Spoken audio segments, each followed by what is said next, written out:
एक घर के अंदर एक बूढ़ी माँ होती है और उसकी 2 जवान बेटियां होती हैं। बेटियां शादी के योग्य हो गई हैं और इसीलिए पूरा परिवार बैठकर एक शाम घर के अंदर बातें कर रहा था। बातें करते करते अचानक से परिवार के बीच में कुछ ऐसी बातें होने लगती हैं जिन्हें याद करके पूरा परिवार फूट फूट कर रोने लगता है। अब जैसे ही वो पूरा परिवार मायूस हो गया था और कुछ बातों को याद करके रोने लगा था, तभी उस घर के दरवाजे पर एकदम से दस्तक होती है और जैसे ही इस घर की जो छोटी बेटी होती है वह जाकर दरवाज़ा खोलती है तो सामने एक जवान लड़का खड़ा हुआ था जिसने अच्छे खासे कपड़े पहन रखे थे और उसकी गाड़ी घर के बाहर खड़ी हुई थी। अब जैसे ही यहाँ पर वह लड़की उस लड़के को देखती है तो पूछने लगती है कि कौन हो आप और यहाँ पर क्या कर रहे हो। इस बात को सुनते ही वह लड़का एकदम से मुस्कुराने लगता है और कहने लगता है कि बहन, क्या तुमने मुझे नहीं पहचाना? मेरा नाम अनिल है। अब इस बात को सुनते ही यहाँ पर जो वो लड़की होती है वो थोड़ी देर तक दिमाग पर गौर देती है और उसके बाद झट से उसे पहचान लेती है और कहने लगती है कि अनिल भैया, आप आ गए। पिताजी ने कहा था कि आप जरूर आएंगे और ये लो, आप लौट कर आ गए। ऐसा कहते हुए वह अपनी माँ को आवाज लगाती है, अपनी बड़ी बहन को आवाज लगाती है और उन सभी को वहाँ पर बुला लेती है। कौन था ये लड़का और किस वजह से ये लड़की इसको भैया कह रही थी? अगर ये सच में इनका भैया था तो बहन जवान होने के बाद भी ये घर के अंदर क्यों नहीं था? पूरी सच्चाई के बारे में जानने के लिए वीडियो को अंत तक जरूर देखें। छत्तीसगढ़ के एक छोटे से शहर के अंदर एक लड़का रहा करता है जिस लड़के का नाम होता है अनिल। अनिल जिसके माता पिता छत्तीसगढ़ की एक गरीब बस्ती में रहा करते हैं। अनिल उनका इकलौता लड़का है और अनिल की उम्र फिलहाल 14 साल है। 14 साल का अनिल 9वीं क्लास में पढ़ा करता है और अच्छी तरह से अपने जीवन को व्यतीत कर रहा है। भले उनके पास पैसे नहीं है लेकिन उसके माता पिता उससे बहुत ज़्यादा प्यार किया करते हैं। अब तभी एक दिन अचानक से जब अनिल के माता पिता मजदूरी पर गए हुए थे तो उसी दौरान वहाँ पर एक हादसा होता है और उस हादसे के कारण अनिल के माता पिता दोनों इस दुनिया को छोड़कर विदा हो जाते हैं। अब जैसे ही माता पिता इस दुनिया को छोड़कर चले गए थे तो उसके बाद अनिल पूरी तरह से अनाथ हो गया था। लेकिन यहाँ पर अनिल का एक चाचा रहा करता है जो वैसे तो शराबी है पर वो उनके ही साथ रहा करता था। यहाँ पर जो अनिल के माता पिता होते हैं वह उसको अपने साथ रखा करते थे, उसे खाने के लिए दिया करते थे।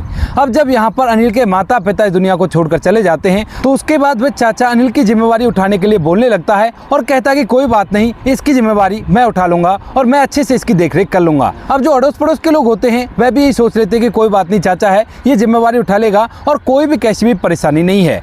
इसी वजह से वो लोग भी इस पर ज़्यादा गौर नहीं देते हैं और जो अनिल होता है अपने चाचा के साथ ही रहने लगता है। लेकिन चाचा ठहरा शराबी और वह तो उसको बिल्कुल भी गौर नहीं देता है। वो तो केवल इस वजह से उसकी जिम्मेवारी उठाता है क्योंकि उस घर में वो रह लेगा आराम से और उसे वहाँ से कोई हटाने वाला नहीं होगा। इसी वजह से जो अनिल का चाचा होता है वह उसकी जिम्मेवारी उठाने लगता है। लेकिन यहाँ पर जब अनिल पढ़ाई लिखाई करने के लिए चाचा से कहता है तो वह मना कर देता है। उसे इमोशनली ब्लैकमेल करके कहता है कि बेटा, मेरे पास इतने पैसे नहीं है और ना ही कोई मुझे काम पर रखा करता है, तो तू ऐसा कर, पढ़ाई लिखाई छोड़ दे और अपने जीवन को ऐसे व्यतीत कर ले। अगर होता है तो कोई काम कर ले, क्योंकि मैं शराब पी पी कर काफ़ी ज़्यादा बेकार हो चुका हूँ और मुझसे अब ये सब कुछ नहीं होगा। अब इस बात को सुनने के बाद यहाँ पर जो अनिल होता है वो थोड़ी देर तक गहन सोच विचार करता है और सोच विचार करने के बाद अपने चाचा की झूठी भावनाओं को समझ जाता है और सोचने लगता है कि चाचा मजबूर है और इसी वजह से ऐसा कह रहा है। चाचा ने उससे कह दिया था कि कुछ दिन रुक जा, कुछ दिनों बाद अगर मुझे कोई अच्छा सा काम लग जाएगा तो उसके बाद मैं तुम्हें दोबारा से पढ़ा दूंगा और इतने दिन तू आराम से घर पर रहे।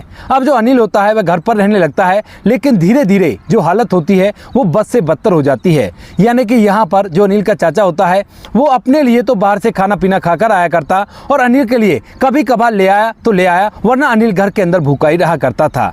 अब ये शहर था और शहर के अंदर ज़्यादा लोगों को किसी की पड़ी नहीं होती है और इसी वजह से यहाँ पर अनिल के ऊपर कोई भी ध्यान नहीं देता है। जब अनिल को ज़्यादा भूख लगती है तो उसके बाद दिन के समय में वह अपने घर से बाहर निकलता है और इधर उधर चौराहों पर घूम घूम कर ये देखने लगता है कि मुझे कहीं से खाने पीने के लिए कुछ मिल जाए, कोई भंडारा हो रहा हो या कोई किसी को खाना खिला रहा हो। इस बात को देखते देखते वह एक सिग्नल पर पहुंच जाता है और वहां पर जाकर कुछ बच्चों को देखता है कि जो बच्चे उसकी सी उम्र के थे और वे लोगों से भीख मांग रहे थे। अब अनिल एक बार तो सोचता है कि उसके पेट में भूख लगी है तो क्यों ना वो इन बच्चों के साथ मिलकर भीख मांगने लगे।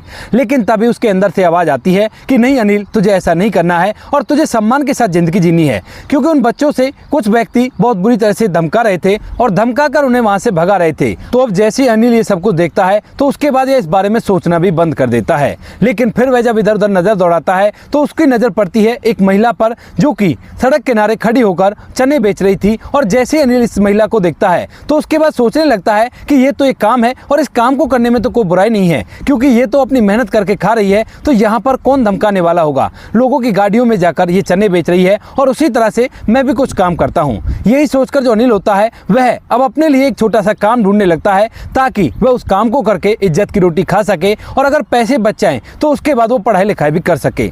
इसी वजह से जो अनिल होता है कई रेड लाइटों पर जाता है और वहां पर देखने के बाद उसे एक ही काम समझ में आता है। वह सोचने लगता है कि क्यों ना मैं गुब्बारे बेचूं सिग्नल पर खड़ा होकर, क्योंकि गुब्बारे ना तो खराब हुआ करते हैं और ना ही उनको बेचने में कैसा भी रिस्क है।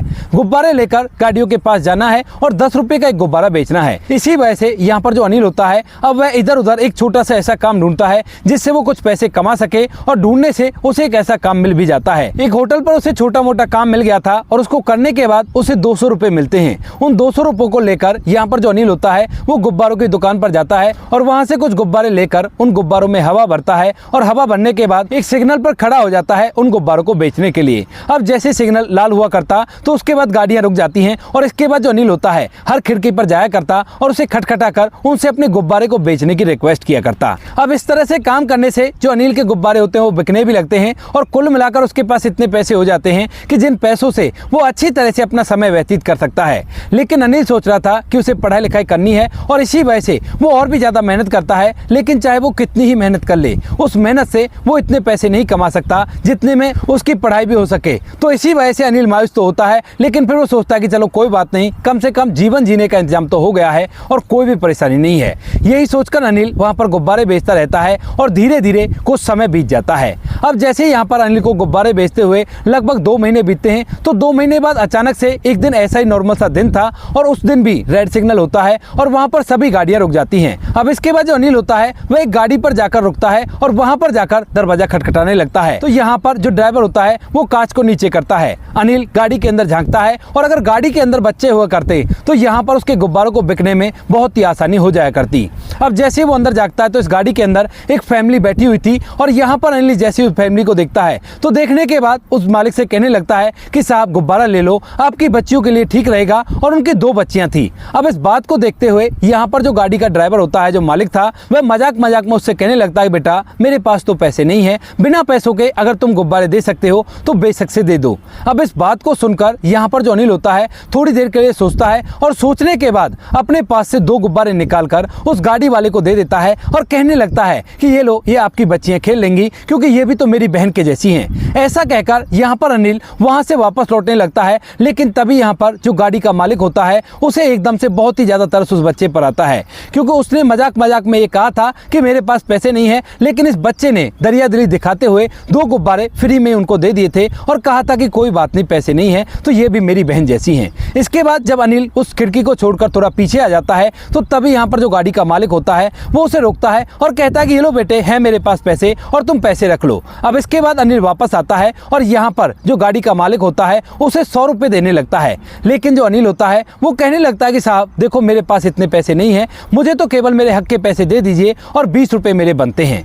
अब इस बात को सुनते ही जो गाड़ी का मालिक होता है वह और भी ज्यादा हैरान हो जाता है और सोचने लगता है कि ये वैसे तो देखने में काफी ज्यादा गरीब लग रहा है और जब मैं इसे 100 रुपए दे रहा हूँ तो उसके बाद भी ये मना क्यों कर रहा है। तो वो कहने लगता है कि कोई बात नहीं बेटा, मैं अपनी इच्छा से दे रहा हूँ। लेकिन तभी यहाँ पर अनिल साफ साफ मना कर देता है और कहता है कि नहीं साहब, मुझे केवल मेरे हक के चाहिए और फालतू पैसे मैं नहीं ले सकता। अगर आप देना चाहते हो तो इतने पैसे दे दो, वरना कोई बात नहीं, ये भी मेरी बहन की तरह है और ये इन गुब्बारों से खेल लेंगे तो कोई बड़ी बात नहीं है, मैं तो कहीं और से पैसा कमा लूंगा। इसके बाद यहाँ पर जो गाड़ी का मालिक होता है वह अपने पास से 20 रुपए निकालता है और उस बच्चे को दे देता है, क्योंकि उसके साथ में उसकी पत्नी थी और वो कहती है कि बच्चा बड़ा ही खुददार है, इसको उतने ही पैसे दो जितने पैसों के गुब्बारे हैं। यहाँ पर अनिल को उसके पैसे मिल जाते हैं और वह गाड़ी का मालिक वहां से गाड़ी को लेकर चला जाता है। लेकिन जो गाड़ी का मालिक होता है उसके दिमाग में बार बार अनिल की छवि घूम रही है और इसके बाद वह घर तो चले जाता है पूरा परिवार, लेकिन मालिक बार बार उसी के बारे में सोच रहा था।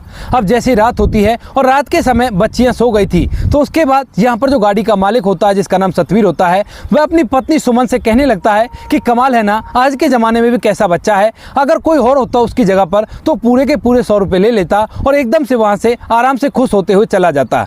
लेकिन उस बच्चे के अंदर काफी ज्यादा ईमानदारी है, लेकिन फिर भी देखो बेचारे को इस तरह से रोड पर जाकर गुब्बारे बेचने पड़ रहे हैं।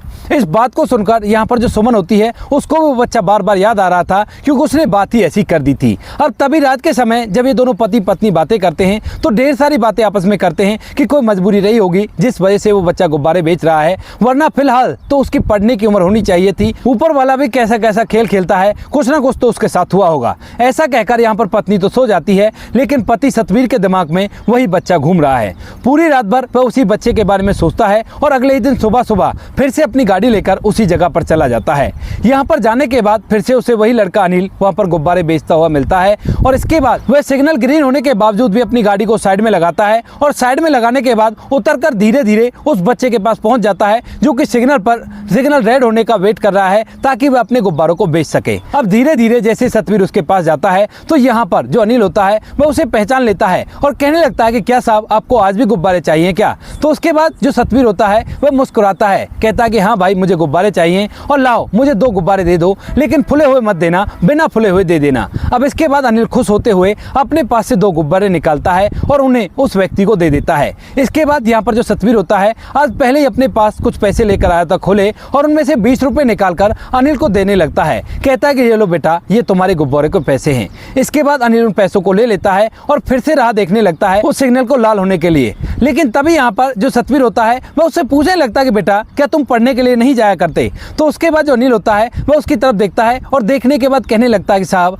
पढ़ने के लिए जाना तो चाहता हूँ, लेकिन मेरा इस दुनिया में कोई भी नहीं है जो मुझे पढ़ा सके। एक चाचा है, वो ज्यादातर शराब पिया करते हैं। उन्होंने कहा तो था कि टाइम आने पर मैं तुम्हें पढ़ा दूंगा, लेकिन लगता है वो टाइम कभी आएगा ही नहीं, क्योंकि मेरे चाचा मेरे खाने पीने तक का इंतजाम नहीं करते हैं और इसी वजह से मजबूरी में मुझे खुद को गुब्बारे बेचकर अपना जीवन व्यतीत करना पड़ रहा है। अब इस बात को सुनते ही यहाँ पर जो सतवीर होता है वो उससे और भी गहराई से पूछने लगता है कि तुम्हारे माता पिता कहाँ गए और तुम कहाँ कहाँ रहा करते हो? तो इसके बाद जो अनिल होता है वो पूरी कहानी सतवीर को सुनाने लगता है और सुनाते सुनाते एकदम से उसकी आंखों में आंसू आने लगते हैं, क्योंकि यहाँ पर अनिल की कहानी में एक अजीब सा दर्द बना हुआ था, जिस दर्द के कारण उसे मजबूरी में गुब्बारे बेचने पड़ रहे हैं। अब जैसे ही यहाँ पर जो सतवीर होता है वो उसकी पूरी कहानी सुनता है तो उसकी भी आंखों में आंसू आ जाते हैं और वह भी पूरी तरह से भावुक हो गया था।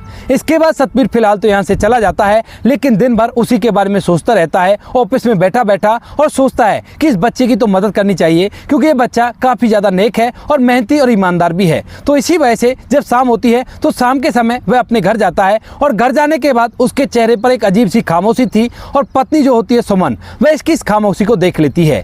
जैसे वो आता है तो पत्नी उसके लिए पानी लेकर आती है और उसके चेहरे पर खामोशी देखकर उससे पूछने लगती है कि क्या हुआ जी, आज तो आप काफ़ी ज़्यादा उदास लग रहे हो, कोई परेशानी है तो आप मुझे बता सकते हो। तो इसके बाद पहले तो सतवीर इस बात को इधर उधर करने की कोशिश करता है, लेकिन जब पत्नी दोबारा से पूछती है तो उसके बाद यहाँ पर जो सतवीर होता है वह अपनी पत्नी से कहने लगता है कि यार, आज मैं फिर से उसके पास गया था और वहाँ पर जाने के बाद जब मैंने उससे बात की तो मेरी आंखों से आंसू टपकने लगे। अब इस बात को सुनकर जो सुमन होती है वह गिलास को वहीं टेबल पर रखती है और सोफे पर बैठते हुए कहने लगती है कि क्या कहानी थी ऐसी जिस कहानी को सुनने के बाद आपकी आंखों में आंसू आ गए। अब यहाँ पर जो सतवीर होता है पूरी कहानी अपनी पत्नी को बताता है और जब पत्नी इस कहानी को सुनती है तो उसके बाद उसकी भी आंखों में आंसू आ जाते हैं, क्योंकि उनके घर में 2 बेटियां हैं, बेटा उनको कोई है ही नहीं और बेटियों को वे स्कूल भेजा करते हैं, तो बेटियों की अच्छे से वे देखरेख किया करते हैं और यहाँ पर इस बच्चे की देखरेख करने के लिए कोई भी नहीं है। और जब सुमन की आंखों में आंसू आ जाते हैं तो उसके बाद जो सतवीर होता है उसे चुप कराता है और पूछने लगता है कि यार, मैं चाह रहा हूँ कि क्यों ना मैं उसकी मदद कर दूं और उसकी पढ़ाई लिखाई करवा दूं, क्योंकि उसे पढ़ने लिखने का काफ़ी ज़्यादा शौक है। अब इस बात को सुनकर यहाँ पर जो सुमन होती है वो कहने लगती है कि ये तो बड़ा ही अच्छा होगा, अगर आप उसकी मदद कर दें तो कोई भी परेशानी नहीं है, क्योंकि बच्चा परेशान है तो इसी वजह से ऐसा काम कर रहा है। इसके बाद दोनों पति पत्नी फैसला करते हैं कि वो उस बच्चे का एक अच्छे से स्कूल में एडमिशन कराएंगे ताकि वो अपनी पढ़ाई लिखाई आराम से कर सके और अपने जीवन को अच्छी तरह से व्यतीत कर सके। वह नहीं चाहते कि इस बच्चे के जीवन इस तरह से बेकार हो। इसी वजह से दूसरे दिन दोनों पति पत्नी यहाँ से सीधा उसी सिग्नल पर जाते हैं और वहाँ पर जाकर उस बच्चे अनिल को अपने पास बुलाकर पूछने लगते हैं कि बेटा, अगर हम तुम्हें पढ़ाएं तो क्या तुम पढ़ना चाहोगे? अब इस बात को सुनकर जो अनिल होता है वो कहने लगता है कि अगर आप मुझे पढ़ाना चाहते हो तो बेशक से मैं पढ़ना चाहूँगा, क्योंकि मुझे पढ़ाई बहुत अच्छी लगा करती है और माता पिता जब मुझे पढ़ता हुआ देखा करते थे तो बड़े ही खुश हुआ करते थे। इसके बाद वो कहने लगते हैं कि ठीक है, अगर ऐसी बात है तो चलो हमारे साथ, हम तुम्हें पढ़ाना चाहते हैं। अब इसके बाद यहाँ पर जो अनिल होता है वो थोड़ी देर तक सोचता है और सोचने के बाद कहने लगता है कि देखो अंकल आंटी, मैं पढ़ना तो चाहता हूँ, लेकिन इसका मतलब ये नहीं है कि मैं आपसे फ्री में पढ़ना चाहता हूँ। अगर आपके घर में कोई छोटा मोटा काम हो तो मुझे बता दीजिए, मैं उस काम को कर दिया करूँगा और उसके बाद ही मैं पढ़ सकता हूँ। अब इस बात को सुनकर दोनों पति पत्नी मुस्कुराने लगते हैं और कहते हैं कि ठीक है, कोई बात नहीं, तू हमारा काम कर दिया करना और हमारा यही काम है कि तू अच्छी तरह से पढ़ जाए और पढ़ाई लिखाई में तुझे अच्छे नंबर लेकर आने हैं। इस काम को अगर तू करेगा तो हमें बड़ी खुशी होगी और तुझे आज से पढ़ाई लिखाई पर ही ध्यान देना है। इसके इसके बाद यहाँ पर जो अनिल होता है वह तैयार हो जाता है और कहता है कि आप चिंता मत करो, मैं बहुत ही अच्छे नंबर से पास होऊंगा। इसके बाद दोनों पति पत्नी जाकर एक अच्छे से स्कूल में उसका एडमिशन करा देते हैं और अनिल उस स्कूल में जाकर पढ़ाई करने लगता है। अब बात आती है उसके खाने पीने की, क्योंकि उसने सतवीर को पूरी बात बता दी थी। तो उसके बाद यहाँ पर जो सतवीर होता है वो हर टाइम जब भी ऑफिस आया करता है उसके लिए लंच पैक करके लाया करता और उसे खाने के लिए दे दिया करता। स्कूल में अनिल उस खाने को खाया करता है और कभी कभी वह उनके घर भी चला जाया करता है, जैसे कोई फंक्शन हुआ करता है तो यहाँ पर जो वह महिला होती है सुमन, वह उसे घर तक भी बुला लेती है। घर जाने के बाद उसकी मुलाकात उस व्यक्ति सतवीर की दो बेटियों से होती है, जिनमें से एक का नाम होता है निशा और दूसरी का नाम होता है कोमल। निशा और कोमल भी उसके साथ अच्छा व्यवहार करती हैं और धीरे धीरे समय बीतने लगता है। समय के साथ साथ 3 साल कब बीत गए पता भी नहीं चलता है और 3 साल कंप्लीट होने के बाद यहाँ पर जो अनिल होता है वो अब सतवीर से कहने लगता है कि अंकल अब मुझे ना बाहर जाना है पढ़ाई करने के लिए और मैं वहीं पर रहकर पढ़ाई करना चाहता हूँ। तो सतवीर जो होता है वो कहता है कि कोई बात नहीं बेटा, मैं तुम्हारी वहीं पर पढ़ाई करा दूंगा और बताओ कितने पैसों का खर्चा आएगा। लेकिन यहाँ पर अनिल साफ साफ मना कर देता है, कहता है कि अंकल जी जो आज तक आपने मेरे लिए किया वही काफ़ी है, अब तो कॉलेज की पढ़ाई है उसको तो मैं डिस्टेंस से भी कर सकता हूँ और मैं फुल टाइम काम करके अपना जीवन आराम से व्यतीत कर सकता हूँ। इस बात को सुनकर सतवीर उससे मना तो करता है, कहता है कि नहीं बेटा कोई बात नहीं, हम पैसे लगा देंगे। लेकिन अनिल साफ साफ मना कर देता है, कहता है कि नहीं अंकल अब मैं आप पर बोझ नहीं बन सकता और आपने इतना किया वही काफ़ी है, लेकिन मैं आपसे वादा करता हूँ कि कुछ दिनों में जब मैं अच्छी तरह से कामयाब हो जाऊंगा तो कामयाब होने के बाद आपसे मिलने के लिए जरूर आऊंगा। ऐसा कहकर जो अनिल होता है वहां से चला जाता है दूसरे शहर के लिए और वहां पर रहकर अपनी पढ़ाई करने लगता है। धीरे धीरे इन बातों को 11 साल बीत जाते हैं और इन 11 सालों के बीच में बहुत कुछ बदल चुका है। यहाँ पर जो अनिल है उसने एक बहुत बड़ी कंपनी में नौकरी पकड़ ली है और उस नौकरी के अंदर उसे रहने के लिए फ्लैट मिला है, घूमने के लिए गाड़ी मिली है और बहुत ही अच्छे खासे वो पैसे कमाया करता है। और अब तक उसने थोड़े थोड़े कुछ पैसे इकट्ठा करके अपनी एक छोटी सी वर्कशॉप भी लगाई है और जैसे उस वर्कशॉप को लगाने के बाद उस काम से वो फारिग होता है तो अचानक से उसे सतवीर की याद आती है, क्योंकि उसने कहा था कि अंकल जब मैं कामयाब हो जाऊंगा ना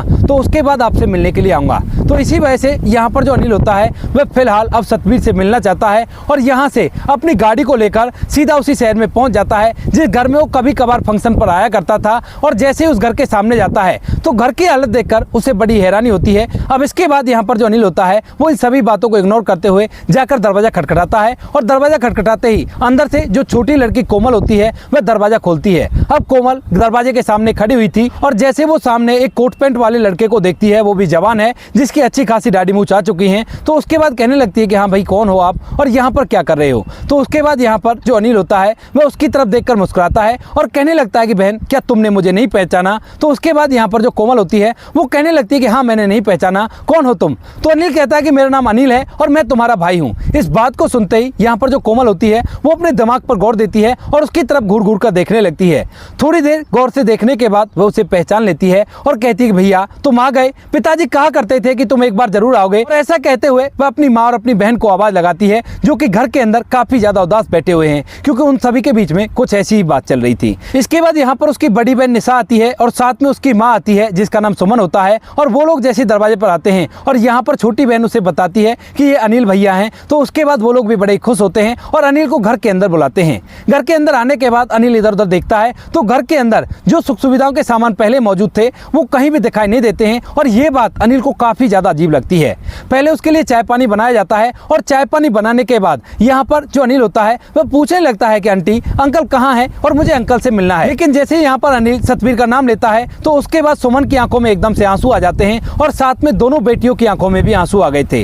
अब जैसे ही यहाँ पर अनिल आंसू देखता है तो पूछने लगता है कि क्या हुआ आंटी, कोई परेशानी है तो आप मुझे बताइए, कहाँ गए अंकल। तो उसके बाद यहाँ पर जो सुमन होती है वह पूरी कहानी बता देती है। कहती है कि बेटा वो इस दुनिया को छोड़कर जा चुके हैं क्योंकि एक दिन ड्यूटी जाते समय उनका एक भीषण एक्सीडेंट होता है और उसी कारण से वह दुनिया को छोड़कर चले जाते हैं। अब जैसे ही यहाँ पर अनिल इस बात को सुनता है तो एकदम से उसके पैरों तले से जमीन खिसक जाती है और उसकी आंखों में आंसू आने लगते हैं। यहाँ पर अनिल सोफे पर सुदबोसी खोकर पड़ जाता है और फूट फूट कर रोने लगता है। तभी यहाँ पर जो सतवीर की पत्नी और यहाँ पर उसकी बेटियां होती हैं वह उसे संभालती हैं और कहती है कि भाई कोई बात नहीं, उनकी मौत को तो काफी दिन हो गए हैं, खैर छोड़ो इन बातों को और तुम सुनाओ कि तुम कैसे हो। तो उसके बाद अनिल काफी देर में अपने आप को संभाल संभालता है और संभालने के बाद कहने लगता है कि कब हुआ ये और क्या क्या हुआ था मेरे जाने के बाद। तो उसके बाद यहाँ पर सुमन उसे पूरी कहानी बता देती है। कहती है कि जब तुम चले गए थे तो उसके 3 साल बाद ही तुम्हारे अंकल एक हादसे में इस दुनिया को छोड़कर चले जाते हैं और उसके बाद मैं इधर उधर काम करके अपना समय व्यतीत कर रही थी और बच्चियों को पाल पोस रही थी। लेकिन धीरे धीरे समय बीता है और समय के साथ साथ बच्चियां बड़ी हो जाती हैं और अब इनकी शादी का फिक्र मुझे लगने लगता है। लेकिन करूँ भी तो कैसे करूँ, क्योंकि मेरी कमाई तो इतनी ही है जिस कमाई से केवल इन बच्चियों का गुजारा हो सकता है और उससे ज़्यादा कुछ भी नहीं। एक ये घर है ले देकर, लेकिन इस घर के लिए भी मेरे जो परिवार वाले हैं, यानी कि जो तुम्हारे अंकल के बड़े भाई और छोटे भाई हैं, उन सभी लोगों की निगाहें इस घर पर डटी हुई हैं और वो लोग कह रहे हैं कि बेटियों की शादी एक छोटे से घर में कर दो और उस खर्चे को हम उठा लेंगे। लेकिन मैं चाहती हूँ कि मेरी बेटियों की शादी बड़े बड़े घरों में हो। इसी वजह से हम लोग काफी ज्यादा परेशान हैं। और इन बातों को कहते हुए सुमन और उसकी बेटियों की आंखों में आंसू आ जाते हैं। अब इस बात को सुनकर यहाँ पर जो अनिल होता है, आंटी को गले से लगा लेता है और कहता है कि चिंता मत करो आंटी, मैं आ गया हूँ ना, सब कुछ ठीक कर दूंगा। और आज तक तो मैं तुम्हें आंटी कहा करता था, लेकिन आज से तुम मेरी माँ हो। और उसके बाद वो लोग वहीं पर आराम करने लगते हैं। पूरी रात भर सभी लोग मिलकर बातें करते हैं और दूसरे दिन जैसी सुबह होती है तो सुबह सुबह यहाँ पर जो अनिल होता है वह वहां से सीधा एक बैंक में जाता है और बैंक से ढेर सारे पैसे निकाल कर लाता है। उन पैसों को निकालने के बाद यहाँ पर वह सीधा उन पैसों को लाकर सुमन को दे देता है और कहने लगता है कि ये लो माँ, ये पैसे तो तुम्हारे पास हैं और अगर तुम्हें कोई भी इस घर के लिए परेशान करे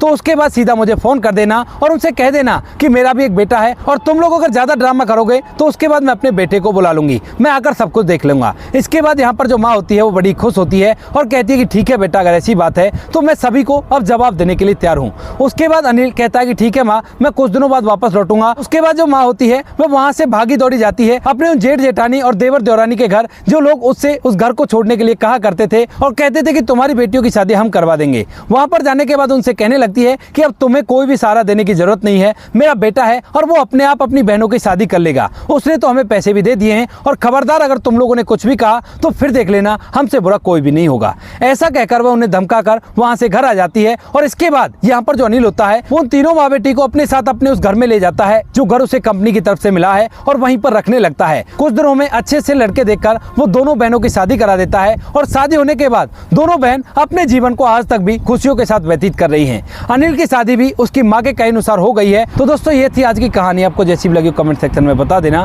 वीडियो अगर अच्छी लगी तो वीडियो को लाइक और चैनल को सब्सक्राइब जरूर करें ताकि हमें थोड़ा सा हौसला मिल सके आप लोगों के लिए ऐसी अच्छे वीडियो बनाने के लिए। इन कहानियों को सुनाने का उद्देश्य किसी को परेशान करना बिल्कुल भी नहीं है। ये कहानी आपको इसलिए सुनाई जाती है ताकि आप लोग इन कहानियों में से कुछ ना कुछ सीख सको और अपने जीवन में उस चीज़ को अप्लाई कर सको। मिलते हैं किसी नेक्स्ट वीडियो नए टॉपिक के साथ, तब तक के लिए जय हिंद, जय भारत, जय हिंदुस्तान।